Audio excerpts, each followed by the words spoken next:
So we've been talking about authority for some time now, but let's talk about what authority really means in the SEO space. So there's a few different types of authority inside of SEO. The one that's most talked about, and in my opinion, the most important one, is the authority that's derived through backlinks and through link building. So what is a backlink and what is link building? A backlink is basically just a vote from another website in the form of a link. Backlinks are an important part of the approximately 200 ranking signals that Google uses to determine whether a website has authority in the search results. So here's an example of a backlink right here. We're just taking a look at an Ahrefs blog here. And if we scroll down, we're going to see this right here. So if we click into this, it's going to take us over to Google Search Console as we could have predicted. And this right here, guys, this is an example of a backlink. So it's pretty basic. It's just a link inside of one of their blog posts. And so in theory, guys, the more votes or the more backlinks you have pointing to your website, the more authority you have in Google's eyes, and the easier it's going to be for you to perform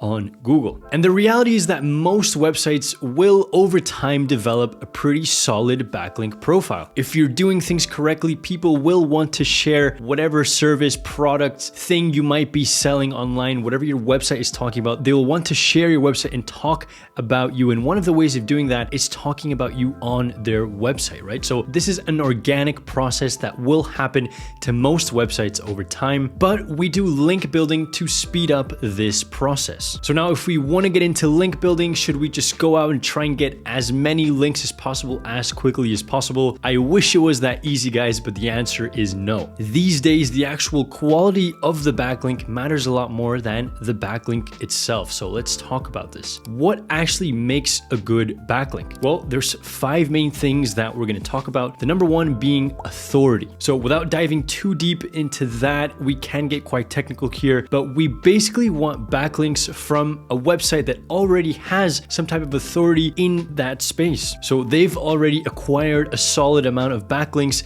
themselves. However, there is a big however for this specific circumstance. So the mistake here is that a lot of people, when they get into link building, they're exclusively looking for websites that have a very high domain authority, domain rating, whatever you'd like to call it. And the reality is that the authority of websites will fluctuate greatly. So if you see a new website that doesn't have a super high domain authority, for example, but it has a lot of potential, you're seeing that they're publishing great content and that it is very valuable, then that's definitely a backlink that you might want to invest in. Number 2, guys, relevance. So relevance is almost as important, if not more important, than authority when we're trying to get backlinks, when we're starting our link building process. The reality is that we would rather get a backlink that's very, very relevant to us than one that's totally irrelevant. An example here is, let's say that I'm starting up a keto blog. I'm going to be talking about all the pros and cons, giving you recipes, all of that. So it would be kind of irrelevant for me to get a backlink from a website that's talking about car reviews, for example, right?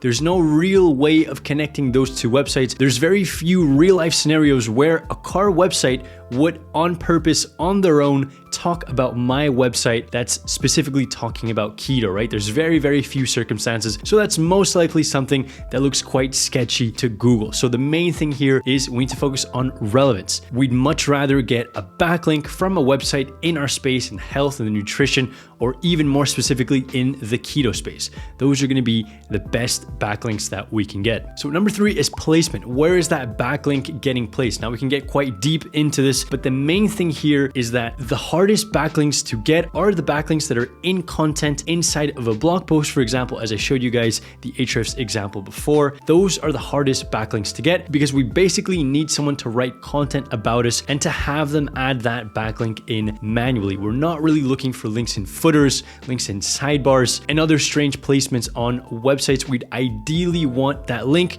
to be inside of some type of content, whether it's a blog post or a landing page, something like that within the content, and we want it to be pointing directly to a page that is relevant for us, right? A page that might have traffic potential. Number 4, guys, is the anchor text. Now, this is a bit of a tricky one, but the main thing here is whenever we can, we want to try and influence the text that's sitting on top of the link. So if we go back to this Ahrefs example, this right here, so Google Search Console is the anchor text, right? This could be check this website out, for example. That would be another anchor text, but this right here is pointing straight to Google Search Console with the Google Search Console anchor text. It's a super clear backlink, and if we can optimize those anchor texts, we can give Google a very clear signal, very clear message of why that website has placed that backlink there, right? Now, we also don't want to overdo this. It's very easy for Google to see that we've added 400 new backlinks and they'll have the same anchor text. They're all pointing to my keto website saying keto blog recipe, right? So that can be something very damaging for us. We want to be careful, but whenever we can, we want to try and influence that anchor text and connect it to that main keyword that we're trying to rank for